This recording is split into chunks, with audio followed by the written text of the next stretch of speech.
오늘 우리가 나누려고 하는 하이델베르그 요리문답 8번째의 질문은 영어를 보시고 그렇다면 우리는 그토록 부패하여 선은 조금 행할 수 없으며 온갖 악만 행하는 성향을 지니고 있습니까? 이런 질문입니다.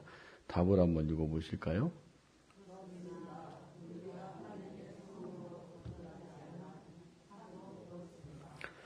오늘 우리가 살펴보려고 하는 8번째의 요리문답은 우리가 그 이전에 살펴봤던 것에 대한 다가온 새로운 차원으로 넘어가야 되는 부분의 어떤 작은 마지막 그 결론에 해당되는 부분과도 같습니다. 우리가 지난 시간까지 이 질문을 2가지를 살펴봤었어요. 질문이 이런 질문이었습니다. 그러면 사람의 이러한 부패한 본성은 어디에서 오는 것입니까? 예요. 그러니까 사람은 타락하기 전부터 부패했느냐? 아니라고 그랬었죠. 그전에는 선하고 거룩하고 하나님의 형상으로 지음받아서 하나님은 그들을 통해서 하나님의 뜻을 이루기 위한 목적으로 우리를 참 선하게 지으셨다는 거예요. 근데 그게 이제 어떻게 된 거예요? 타락함으로 말미암아서 그 모든 것을 잃어버리게 돼버리고 선을 행할 수 있는 것으로부터 죽어버리게 돼버렸다라는 거였죠. 그 본성이 어디서 왔느냐? 우리가 지난 시간까지 질문을 2가지로 살펴봤습니다. 하나는 시조 아담과 하와가 낙원에서 타락하고 불순종했기 때문에 이러한 부패한 것들이 죄악된 것들이 우리 안에 찾아오게 됐다라고 얘기를 했고, 2번째 이야기는 그 부패한 본성 아래 태어나는 모든 사람들은 다 죄인의 신분을 가지고 태어난다는 거예요. 그래서 우리가 아무리 선해 보이고 착해 보이고 그거랑은 상관없이 우리는 태어나면서부터 아예 죄인이라는 그런 어떤 신분을 가지고 태어나게 되는, 그래서 우리가 행하는 모든 것이 원래 하나님 것을 행할 수 있는 그런 존재가 아니다. 이런 것을 함께 살펴봤었습니다. 오늘은 이제 그런 부분에 대해서 우리가 8번째 질문에 나와 있는 것처럼, 그렇다면 우리는 그토록 부패하여 선은 조금 행할 수 없으며 온갖 악만 행하는 성향을 지니고 있습니까? 이런 거예요. 그러니까 죄인으로 태어났지요. 그리고 죄가 우리 안에 있고 그것 때문에 죄를 짓고 살게 되는 거예요. 그런데 그런 부분들이 결국은 우리로 하여금 선은 조금 행할 수 없도록 했냐? 대답은 뭐냐고 돼 있었어요. 그렇습니다. 그렇습니다. 우리가 하나님의 성령으로 거듭나지 않은 한 참으로 그렇습니다. 이건 무슨 얘기예요? 그러니까 우리 인간의 힘으로는 선을 행할 수 있는 능력은 없다라는 거예요. 오늘 이 이야기를 좀 2가지를 좀 살펴보면서 우리가 이 타락한 게 얼마나 무서운 거냐 이런 부분들을, 그리고 이 부패한 본성을 가지고 산다는 게 얼마나 무서운 거냐 하는 부분들을 좀 돌아봐야 될 것 같고, 이거를 해결할 수 있는 은혜를 주셨구나 하는 부분들을 좀 살펴보도록 하겠습니다. 첫 번째 함께 나누려고 하는 것은 선을 행할 수 없다는 거예요. 로마서 3장 10절 12절에 이런 말이 있습니다. 기록된 바 의인은 없나니 하나도 없으며 깨닫는 자도 없고 하나님을 찾는 자도 없고 다 치우쳐 함께 무익하게 되고 선을 행하는 자는 없나니 하나도 없도다. 이렇게 되어 있습니다. 여기서 말하는 선에 대한 이야기를 좀 먼저 해봐야 될 것 같아요. 선이라는 것은 한자로 풀면 착한 선자를 쓰지요. 그러니까 우리가 일반적으로 착하다라고 말하면 거기에 이제 기본적으로 갖추어져야 될 게 뭐냐면 윤리적으로, 도덕적으로 선한, 착한 이런 거를 이야기한단 말이에요. 그러니까 윤리나 도덕으로 사람이 살아가는 삶의 영역 속에서 사람이 보기에 인간답다, 사람답다 하고 살아가는 모든 부분에 대한 것들을 잘 행하고 사는 것을 선이라 이렇게 말한다는 거예요. 그러면 그 선에 대한 개념을, 우리가 세상의 개념을 가지고 이 지금 방금 읽었던 로마서 3장에 있는 이야기나 이 하이델베르그 요리문답에 나와 있는 이야기를 보면 여러분이 이해가 안 가는 거가 있을 거예요. 왜냐하면 여러분 예수님 안 믿는다고 사람들이 착한 일을 안 하나요? 예수님 믿는 사람보다 안 믿는 사람이 훨씬 더 많아요. 그 가운데에는 착한 사람이 정말 많습니다. 그 사람들이 선하게 사는 사람이 굉장히 많아요. 그럼 오늘 이 로마서 3장의 12절에 있는 다 치우쳐 함께 무익하게 되고 선을 행하는 자는 없나니 하나도 없다라는 이 말이 그럼 거짓말이냐는 거죠. 오늘 하이델베르크 요리문답에 나와 있는 것처럼 그렇습니다 라고 말하면서 사람은 선을 행할 수 있는 것이 그 힘이 우리 안에 없습니다 라고 말하는 것이 그럼 거짓말이냐 이런 부분인 거예요. 어떻게 생각을 하세요? 여기서 말하는 선은 그럼 도대체 뭘까요? 하는 거죠. 여러분 성경에서 말하는 선은 늘 말하지만 세상에서 말하는 선을 포함하고 있습니다. 세상에서 말하는 착한 것이 포함되어 있어요. 그래서 원래 그리스도인이라고 하면 안 믿는 사람들이 기대하는 게 있어요. 기독교인들은 착하게 살 거라는 기대를 갖고 있단 말이에요. 뭐 그들에게 물어보면 뭐 우리가 너희들한테 왜 그런 기대를 가져? 라고 말하지만 마음속으로는 내심 그러고 있어요. 그래서 우리가 조금이라도 잘못하면 화살이 득달같이 날아오는 거예요. 왜냐하면 그 사람들은 이 그리스도인 예수 믿으면 좀 착해야지, 선해야지라는 생각을 갖고 있단 말인 거예요. 그러니까 세상에서 말하는 착하다, 선하다는 것은 포함을 하고 있어요. 근데 성경에서 말하는 선은 그와는 조금 다른 차원의 이야기입니다. 여기서 말하는 선은 하나님이라는 분을 알고 그분이 원하는 것을 행할 수 있는 것을 선이라고 말해요. 그러니까는 어떤 사람도 이 타락한 본성을 가지고 하나님이 원하는 것을 할 수 있느냐? 없습니다. 여러분 교회에 나와서 앉아 있다고 해서 그 사람이 정말 하나님의 사람이냐라고 물으면 아닌 사람도 있어요. 그 사람은 온전한 구원의 고백이 없고 믿음도 없는 그런 사람도 있을 수 있단 말인 거예요. 그러니까 여기 나와 앉아 있다고 다 구원받고 다 예수 믿는 것은 아니에요. 하나님께 인정받는 심령의 고백과 하나님께서 인정할 만한 믿음이 주어진 사람만 구원받는 거예요. 그러니까 선하다라는 개념의 의미가 우리가 성경에서 말하는 선에 대한 개념은 하나님이 원하는 것을 할 수 있는 힘, 능력, 이것을 선이라고 말한단 말이에요. 하나님 안 믿는 사람들, 예수님 안 믿는 사람들은 이거 안 합니다. 여러분 하나님 안 믿고 예수님 안 믿는 사람이 하나님을 찬양하고 예수님을 찬양할까요? 안 해요. 그 사람들이 하나님께서 원하는 말씀에 순종하라고 하면 할까요? 안 합니다. 근데 왜 그렇게 안 하느냐? 이 10절에 3장 10절에 보면 기록된 바 의인은 없나니 하나도 없으며 라고 말하고 깨닫는 자도 없고 하나님을 찾는 자도 없다. 이게 선을 행할 힘이 없다는 이야기인 거예요. 세상에서 말하는 착할 일을 안 한다가 아니고 하나님을 찾는 이도 없고 하나님을 믿으려고 하는 이도 없고 그리고 하나님께서 원하는 것을 하려고 하는 사람도 없더라예요. 오늘 우리가 읽은 본문은 이 창세기 6장에 있는 말씀이 바로 그런 것이 어떻게 이 세상 가운데 만연하게 됐는가를 잘 보여주는 이야기예요. 선을 행할 수 없다라는 건 하나님을 믿으려고도 하지 않고 그리고 하나님의 뜻에 따르려고도 하지도 않고 하나님을 찾으려고도 하지 않는 것을 말한다라고 이렇게 말씀을 드렸어요. 근데 오늘 이 6장에 나와 있는 이야기가 그런 겁니다.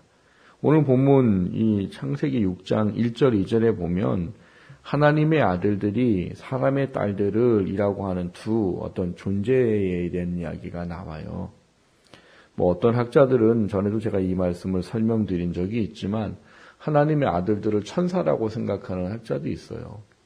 그리고 사람의 딸들을 우리들 사람들 인간이라고 생각하는 학자도 있어요.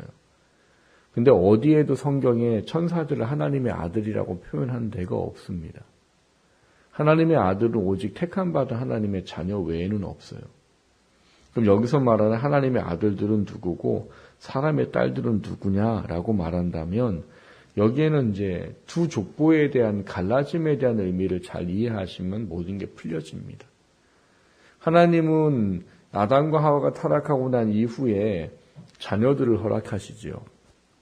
근데 그 자녀들 속에는 하나님을 믿고 따르려고 하는 사람이 있는가 하면 반면에 하나님을 버리고 살아가는 사람들이 있습니다. 그게 이제 우리가 맨 위로 올라가면 누구냐? 가인과 원래는 아벨이었던 거예요. 근데 가인이 아벨을 어떻게 했어요? 돌로 쳐서 죽여버렸죠. 그래서 하나님이 아벨을 대신할 누구를 주셨다고 그래요? 셋. 그래서 이 두 족보가 처음부터 갈려져 나갑니다. 그래서 이 가인의 족보의 사람들은 이 타락한 본성에만 치우쳐서 육신이 전부라고 여기고 자신의 육신의 욕망에만 사로잡혀 살아가는 사람들이 돼버려요. 그래서 이 사람들이 하나님을 이제 점점 어떻게 해요? 잊어버리고 버려버립니다. 그 하나님을 마음에 두지도 않거니와 하나님을 예배하거나 섬기려고도 하지 않는 그런 족속들이 돼버려요. 반면에 이 셋은요, 하나님을 믿고 따르는 후손들이 돼버립니다. 그래서 하나님께서 이들을 통해서 하나님을 계속 이어가도록 하는 일을 세상 가운데 해나가게 돼요. 여기서 말하는 하나님의 아들들은 쉽게 말하면 셋의 후손들, 그 뭐예요? 하나님을 믿고 따르고자 하는 사람들을 총칭하는 이야기인 것이고, 이 사람의 딸들이라고 말하는 건 하나님을 버려버리고 하나님과 함께 하려고 하지 아니하는, 로마서의 말대로 하려면 알려고도 하지 않고 찾으려고도 하지 않는 그 사람들을 얘기하는 거예요. 근데 이렇게 나눠진 건 좋은데 문제는 오늘 본문에 보면 뭐가 문제가 된 거예요? 이놈의 하나님의 아들들이 사람의 딸들을 보고 뭐 했다고요? 네, 사랑하기 시작했더라. 그 결혼하기 시작했더라. 이런 거예요. 참 재밌는 건 이 안 믿는 사람하고 믿은 사람하고 결혼하면 좀 믿으면 좋은데 안 믿게 되는 경우들이 훨씬 더 인류 역사상으로는 강해집니다. 그래서 여기 노아가 하나님께 부름 받는 이 장면까지 기록되어져 있는 상황에 보면 하나님의 아들들이 사람의 딸들을 사랑해서 결혼해서 그들이 뭐라고 했어요? 하나님을 떠나게 돼버립니다. 그래서 하나님의 영이 그들과 영원히 함께하지 않게 되었다라고 말해요. 여기서 이제 하나님의 영이 함께 영원히 하지 않게 됐다라는 말은 택함받지 않은 버림받은 하나님을 버려버린 이런 개념의 의미로 이해를 하시면 됩니다. 근데 문제는 이게 어느 정도로 심각했다는 거예요. 전에도 말씀을 드렸지만 창조과학회 연구에 의하면 노아가 살던 시기에는 인구가 40억에서 50억 정도 됐다고 본답니다. 지금 우리가 얼마예요? 60억이 넘지요. 그러니까 지금 우리 살아가는 시대랑 그닥 그렇게 인구 차이가 나지 않았다고 봐요. 물론 이건 뭐 과학자들이 증명되지 않은 이야기이기 때문에 얼마나 신뢰했을지는 모르겠지만 뭐 적게 잡는다고 해도 굉장히 많은 숫자가 살았다는 거예요. 근데 그 많은 숫자들 중에 이제 하나님의 아들이라고 이름할 사람이 한 사람밖에 없었다는 거예요. 누구요? 노아밖에. 우리 성경으로는 잘 표현되어 있지 않아요. 그냥 노아가 하나님께 은혜를 입었더라 이렇게 돼 있어요. 근데 영어 성경에는 하나님이 찾아봤는데 발견된 게 노아밖에 없었다라고 되어 있습니다. 원어적인 개념도 그렇게 되어 있고. 모해를 하는 거예요. 하나님의 사람들이 점점 사람의 딸들과 결혼해서 하나님을 버려버리는 거예요. 하나님을 안 믿게 되고 안 따르게 되고 하나님을 예배하지 않고 그분에게 순종하지 않으려고 하는. 그래서 그것이 어느 정도까지 됐다는 거예요. 하나님이 도무지 전 지구에 있는 모든 사람을 찾아봐도 이놈의 노아 하나밖에는 하나님을 믿고 따르려고 하는 사람이 없게 되어버렸다는 거예요. 그래서 그거를 성경에서 뭐라고 표현해요? 죄악이 세상에 관영했다라. 물론 죄악이 관영하면 윤리도덕적으로 나쁘고 악한 것이 많아지는 것은 뭐 당연한 이야기일 겁니다.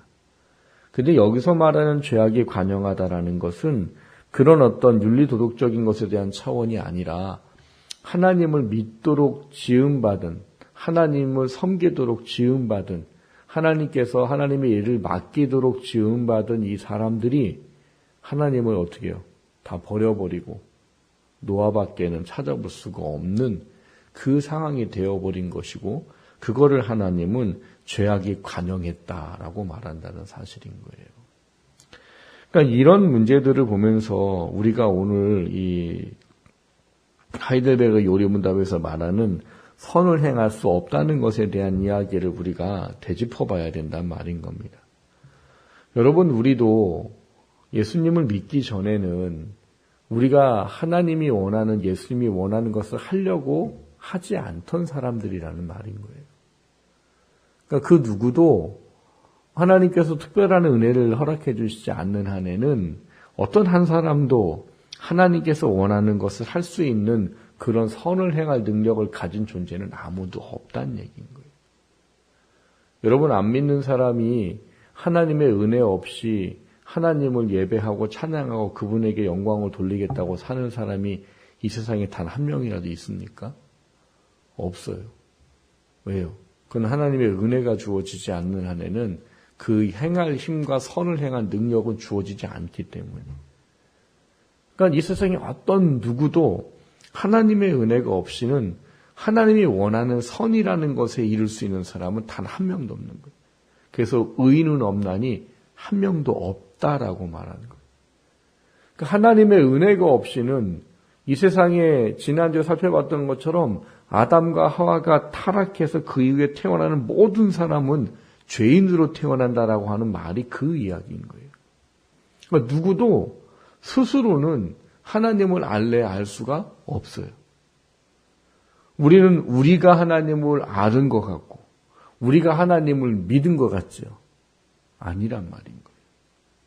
하나님의 은혜가 우리에게 주어지지 않으면 아무도 하나님을 인정할 수가 없고 하나님을 믿을 수가 없고 예수를 구주라 시인할 수 없다는 거예요. 하나님이 원하는 선을 행할 수 있는 게 사람의 힘으로는 없다는 거예요.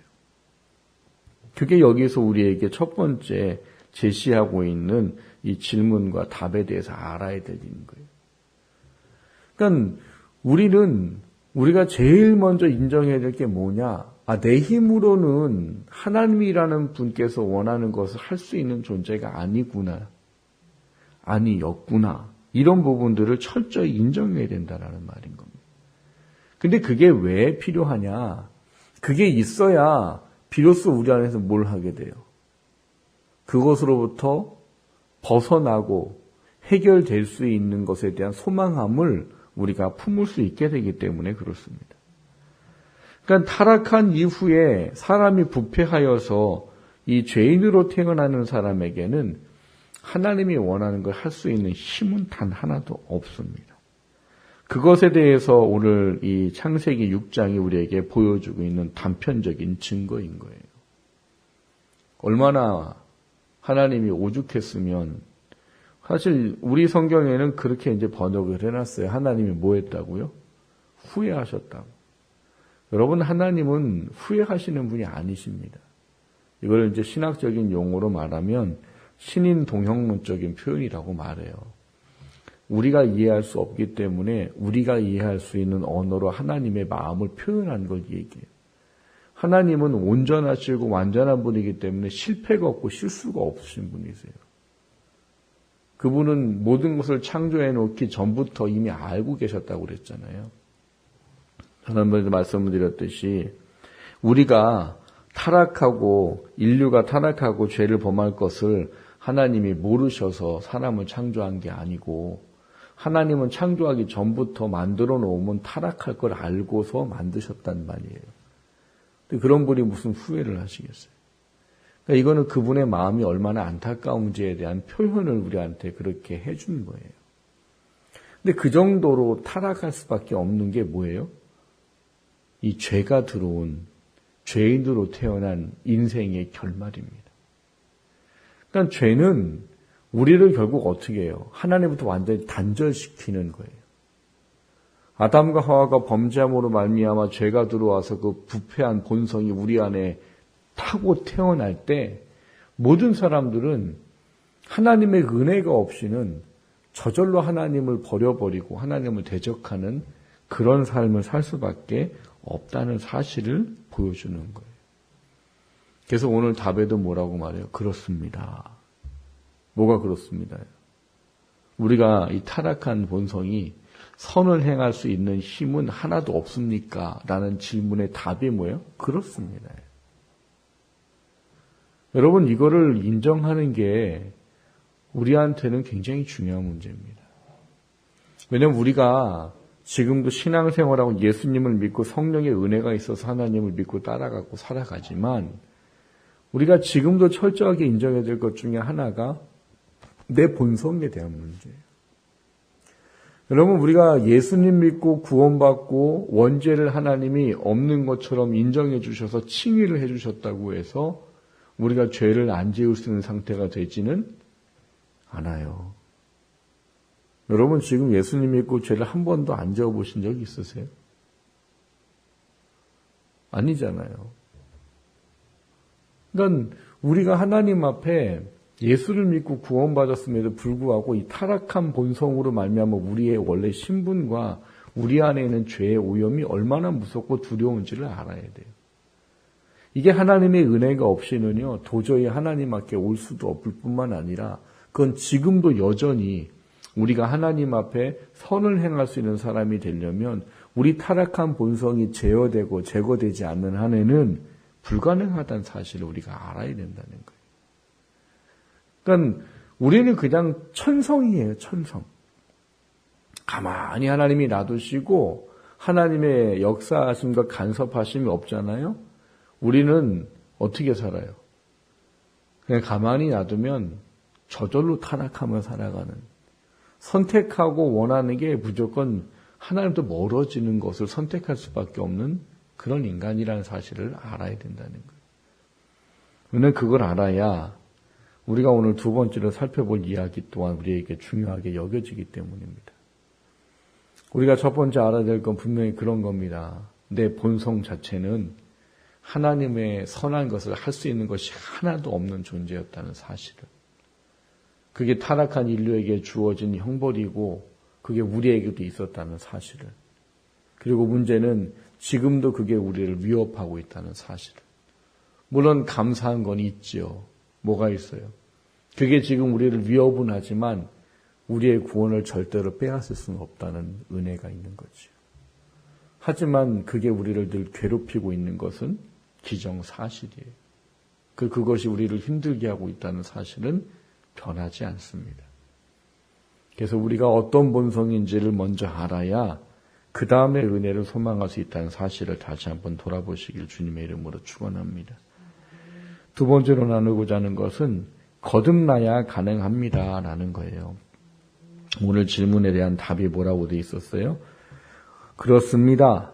우리가 하나님의 성령으로 거듭나지 않는 한 참으로 그렇습니다. 그러니까 이 선을 행할 수 있는 건 굉장히 우리에겐 중요한 겁니다. 우리가 하나님 앞에 설 때, 심판받을 때 이게 중요한 작용을 하기 때문에요.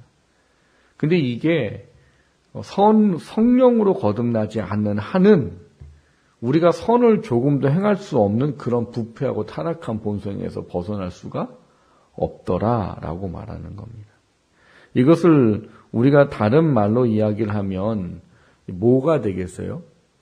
예수를 구주로 고백하고 영접하는 것 외에는 선을 행할 수 있는 길과 방법은 없습니다. 이거를 잘 이야기해 주는 게 요한복음 3장에 있는 이야기예요. 요한복음 3장에 보면 바리새인 중에 니고데모라는 사람이 유대인의 지도자인데 밤에 예수님을 찾아오지요. 그래서 예수님한테 와서 랍비여라고 말합니다.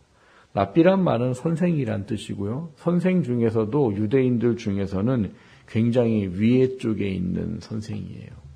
근데 이 사람은 지금 유대인의 지도자예요. 니고데모라는 사람, 이 바리새인인데. 근데 이 사람은 속에 선한 갈망이 있었던 사람인 거예요. 그래서 예수님의 이야기나 이런 부분들에서 어느 정도 인식을 하고 있는 사람이었고, 자기 안에 있는 어떤 갈증과 갈망을 해결하기 위해서 밤에 예수님을 찾아왔던 사람인 거예요. 이 사람이 예수님한테 당신은 하나님께로부터 온 선생인 줄 내가 압니다 라고 말하면서 예수님이 행한 일에 대한 그 고백을 해요. 당신이 여러 가지 이적과 표적을 행했는데 이것은 하나님께로 오시지 않으면, 하나님께 함께하지 않으면 도저히 행할 수 없습니다. 그러니까 요엘서에 나와 있는 예언의 모습들을 이 사람은 인식을 하고 있는 거예요. 그래서 이 사람은 드러내놓고는 못해요. 왜? 자기도 유대인의 지도자고 바리새인이기 때문에. 그래서 몰래 밤에 찾아 자기의 갈증을 해결하게 온 겁니다. 왜요? 이 사람은 율법사지요. 그리고 바리새인이에요. 얼마나 율법을 잘 지켰겠어요? 근데 영혼의 갈급함, 왜 전에 우리가 팔복에 얘기한 대로 말하면 심령이 가난한 사람은 이게 갈증이 생기는 거예요. 내가 구원을 받겠다고 영생을 얻겠다고 뭔가를 계속 하긴 하는데 그 지키면 지킬수록 자기 안에 뭐가 갈증이 오는 거예요. 그래서 이 사람은 이거를 영적인 해결을 하기 위해서 예수님을 찾아옵니다. 그래서 이 예수님한테 묻는 거지요. 어떻게 하면 영생을 얻을 수 있습니까? 이 부분에 대해서 예수님께서 뭐라고 말씀하세요? 진실로 진실로 내게 이르노니 사람이 거듭나지 아니하면 하나님 나라를 볼 수 없느니라 라고 말해요. 이 사람이 본문의 이 3장 4절에 보면 이렇게 말해요. 사람이 늙으면 어떻게 날 수 있사옵니까? 이 사람이 지금 나이가 굉장히 많다는 얘기겠죠. 그럼 내가 그러니까 지금 이 나이에 노모의 몸에 들어가서 다시 태어날 수 있습니까? 이게 사람으로는 이해할 수 없는, 거듭난다는 말이 뭐냐면 다시 태어나다라는 이야기인 거예요. 그러니까 이 니고데모는 이해가 안 가는 거죠, 이게. 아니, 어떻게 사람이, 내가 지금 나이가 좀 많은데, 그럼 나보다 나이가 한참 더 많은 노모의 뱃속에 들어갔다가 내가 뭐 다시 태어나야 생명을 얻는가? 이해가 안 되는 거죠. 근데 그것에 대해서 예수님의 대답이 뭐냐 하면 3장 5절에 보면 이렇게 말합니다. 진실로 진실로 내게 이르노니 사람이 물과 성령으로 나지 않으면 하나님 나라에 들어갈 수 없느니라 라고 답을 가르쳐 주세요. 그래서 니고데모는 아마 이때 성령의 깨달음이 주어졌다라고 봅니다. 왜냐하면 예수님이 십자가에 죽기 전에 어떤 과정들이나 십자가에 죽고 난 이후에 예수님을 장례를 치르고 하는 모든 것에 관여를 하는 사람 중에 하나가 이 니고데모예요. 그러니까 아마 그때 깨달음이 주어졌다라고 보는 거지. 이게 깨달음이 주어졌다라는 것에 대한 의미가 오늘 본문에 나와 있듯이 이 거듭남에 대한 은혜를 철저하게 알아야 되더라는 거예요. 그러니까 이 거듭난다라는 차원의 문제는 우리가 오늘 살펴봤던 답에도 나와 있듯이 성령으로 거듭나지 않으면 누구도 이 우리 안에 있는 이 죄에 대한 것들 때문에 선을 행할 힘과 능력은 가질 수가 없다는 사실인 거예요. 그러니까 거듭난다라는 것을 나이가 들어서 예수님을 전혀 모르고 살다가 예수님을 믿게 된 사람은 이게 감이 옵니다. 확실하게. 왜요? 생각과 가치관이 완전히 바뀌어버리거든요. 전에 살고 살았던 삶의 어떤 목적과 가치관이 바뀌고 인생의 어떤 인생관이 바뀌고 소망이라는 게 바뀌어져요. 그게 거듭난 사람한테 주어지는 은혜고 능력인 거예요. 옛날에 이 설교를 제가 준비하다가 이 오스트리지아라는 곳에 이 선교사 한 분이 이제 성경을 번역을 하는데 지금 함께 제가 말씀을 드렸던 요한복음 이 3장에 있는 이 거듭나다라는 말을 성경으로 번역을 해야 되는데 이 사람들에게 이거를 이해하기가 참 어려운 거예요. 그래서 이 사람이 이 파푸아 뉴기니아의 이제 비누마리엔이라는 언어래요, 이게. 근데 이거를 번역을 해야 되는데 이걸 어떻게 이해를 시킬까 하고 되게 고심을 하면서 기도하면서 이걸 찾으려고 노력을 많이 했는데 이 선교사가 이 언어 조력자, 이제 그 파푸아 뉴기니아에 있는 현지인한테 이제 언어 조력자한테 이거를 설명을 해주면 이걸 어떻게 번역을 해야지 니들이 잘 이해할 수 있겠냐. 이분이 이 언어 조력자가 한 가지 이제 꾀를 줬대요. 꾀보다는 이제 어떤 자기네 어떤 문화에 대한 이야기인데 자기네 이제 문화에는 그런 게 있대요. 어떤 사람이 잘못을 하게 되잖아요. 잘못을 하면 그 마을의 장로들과 어른들이 그 사람을 가운데다 놓고 오랜 시간 충고를 한답니다. 그 잘못에 대한 이야기를 하고 뭐 어떤 것을 이야기하고 다 이렇게 이야기를 한대요. 그러고 나서 이제 하는 게 뭐냐면 지금부터 자넨 다시 어린아이가 되어서 바른 게 어떤 건지 모두 새로 배워야 하네. 이런 풍습이 있대요. 그러니까 이 사람들은 이 거듭난다라는 개념의 의미가 완전히 바뀌는 거잖아요. 그 이전과 다른 것으로 바뀌는 거기 때문에 이것을 자기네 문화에 대한 것으로 설명을 해줘 버린 거예요. 그러니까 사람이 되게 말 안 듣고 나쁜 짓 하고 막 돌이키지도 않고 그런 사람이 있으면 그 불악 사람들이 그 나쁜 놈을 잡아다 놓고 오랜 시간 동안 훈계를 한다는 거예요. 그리고 훈계를 하고 나서 맨 마지막 하는 게 이런 거래요. 너 다시 어린아이가 되어서 어린아이처럼 다시 처음부터 배워. 이렇게 이야기를 해주고 정리를 한다는 거예요. 그래서 다시 갓난아이가 되어서 새로 배운다라는 어떤 그런 것으로 번역을 했다 하는 어떤 그런 예화를 본 적이 있어요. 우리가 이 선을 행할 수 있다라는 건 타락한 가치관 가지고는 절대 할 수 없는 겁니다. 우리가 갖고 있는 타락한 본성은 하나님을 알려고 하지도 않고 알아도 그분께 영광을 돌리려고 하지도 않고요. 하나님을 찾지도 않아요. 그런 우리들이 성령으로 거듭나는 것 외에는 이 하나님이 말씀하신 선이라는 걸 할 수 있는 방법은 없다는 거예요. 그게 우리는 사실 너무나 감사하게 우리 가운데 지금 이루어져 있는 겁니다. 여러분이 지금 예수를 구주로 고백하십니까? 예수님이 정말 나를 대속의 십자가에 죽어주신 분이나 사실을 인정하셔요? 정말 내가 죄인이어서 예수 그리스도의 보혈의 은혜가 없이는 내가 이 지옥의 형벌로부터 벗어날 수 없다는 것을 믿고 고백을 하십니까? 그 고백이 된다면 이미 우리는 거듭난 거예요. 성령이 우리 안에 오셨고 성령이 우리로 하여금 그전 것과 다른 가치관과 생각을 가지도록 살도록 하는 출발점에서 이미 출발을 한 사람이라는 거예요.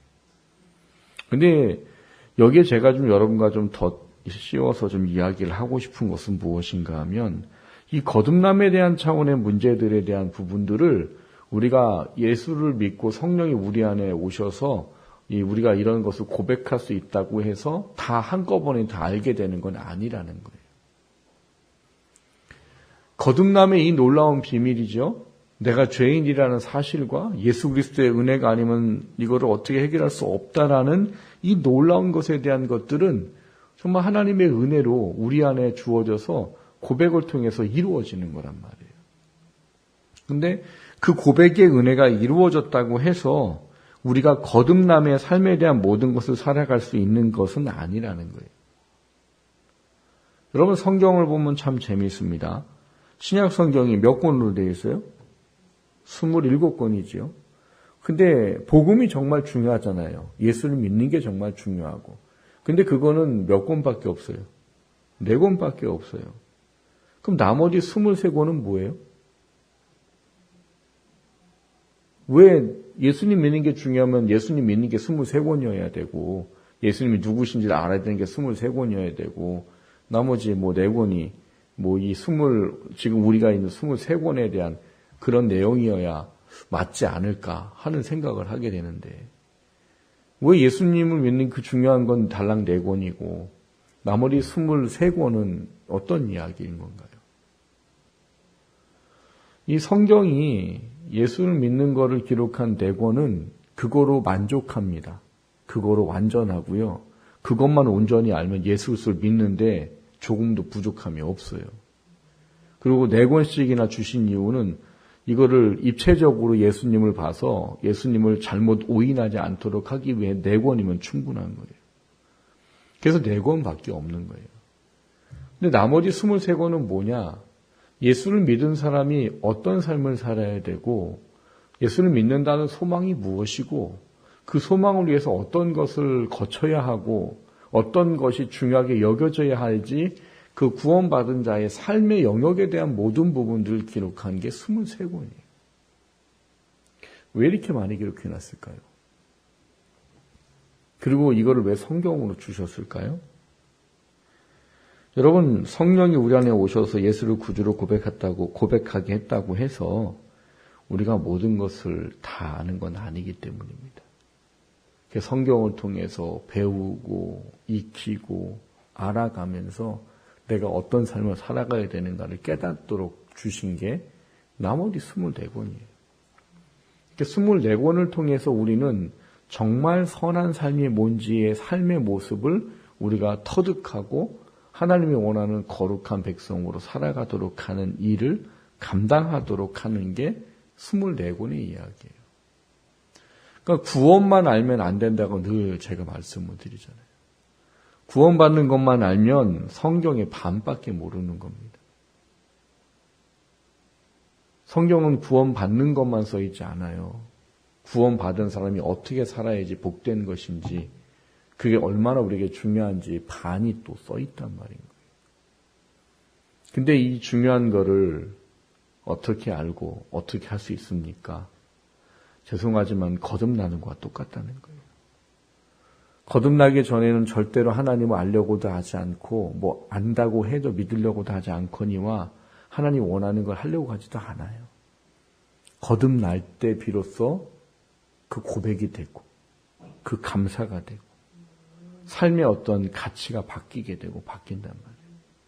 근데 마찬가지로 예수를 믿고 살아가는 우리들이 지금 영적인 치열한 싸움을 싸우고 있기 때문에 이거를 이겨내갈 수 있는 모든 것들은 성경에 있는 것을 통해서 나를 깨닫고 바꿔가야 돼요.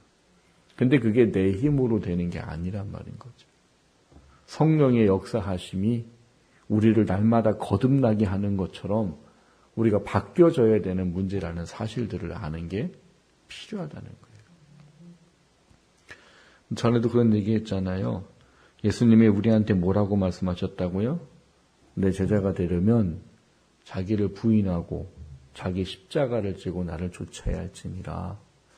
이런 얘기 들으면 막 가슴이 턱턱 막히잖아요. 어떻게 나를 어떻게 부인하고 내 십자가를 지고, 또 뒤에는 뭐라고 써 있어요? 부모와 자식과 형제를 다 버리고 나를 쫓아야 할지니라. 이거 어떻게 하는 말이에요? 근데 사람들이 뭘 자꾸 놓친다는 거예요? 그걸 내가 하려고 한다는 거예요, 내가 나를 어떻게 부인하냐고요. 내가 어떻게 내 십자가를 내가 지냐고요, 내 힘으로. 내가 어떻게 하나님보다 다른 것을 더 사랑하지 않을 수 있냐고. 모든 것은 성령을 통해서만 가능합니다. 예수님의 연합을 통해서만 가능합니다. 그래서 오늘 여기 나와 있는 하이델베르크 요리문답의 가장 주된 목적은 구원의 이야기예요. 그런데 그거에만 멈추지 마시고 지금도 동일하단 말인 겁니다. 하나님께서 말씀하시는 선한 일을 행하려면 뭐밖에 방법이 없어요? 성령을 통하는 것밖에 방법이 없어요. 지금도 여전히 그분을 의지해야 되고, 그분이 내 안에서 역사를 해주셔야 되고, 그분이 나를 깨닫게 해주셔야 되고, 그분이 나를 할 힘을 주셔야지만 할 수 있다는 거예요. 그래야 우리가 선한 하나님께서 원하시는 삶을 살아갈 수 있는 것입니다. 오늘 하이델베르크 요리문답 8문에 나와 있는 이야기를 다시 한번 좀 정리를 하십시오. 우리가 부토록 부패하여 선을 조금도 행할 수 없으며 온갖 악만 행하는 성향을 지니고 있습니까? 맞아요. 근데 성령으로 거듭나지 않는 한 참으로 그렇습니다 라는 말 속에서 지금도 우리가 하나님의 선한 사람으로 계속 살아가기 위해서는 성령의 도우심 없이는 안 된다는 사실을 좀 돌아보시고, 구원받았지만 아직도 우리는 죄의 오염이 있고 사탄은 죄를 지을 수 있도록 하는 일을 한다는 사실을 우리가 알기 때문에 더욱더 성령으로 늘 우리 안에 충만한 은혜가 소유되고 그것을 갈망하며 살아가는 우리가 되기를 원하는 것입니다. 이 삶이 우리 가운데 있어지기를 주님의 이름으로 축원합니다. 말씀을 생각하며 기도합니다. 하나님께서 우리가 어떤 존재인지를 다시 한번 돌아보도록 하신 줄 압니다. 타락한 인간은 본성으로는 하나님의 선한 것을 할 수 없는 존재라고 했고, 그 타락한 본성에서 해결될 수 있는 방법은 성령께서 거듭나게 하시지 않는 한은 불가능하다는 겁니다. 그 은혜가 있어서 우린 지금 예수를 구주라 고백하는 것이고 하나님을 아버지라 할 수 있는 것입니다. 그 은혜를 다시 한번 감사하게 하시고, 그리고 여전히 아직도 우리가 성령의 그 은혜를 갈구하고 성령의 충만함을 갈구해서 지금도 거듭남의 역사처럼 우리가 하나님의 뜻에 순종할 수 있는 선한 삶을 살아갈 힘을 소유할 수 있게 해달라고 같이 합심해서 기도하겠습니다.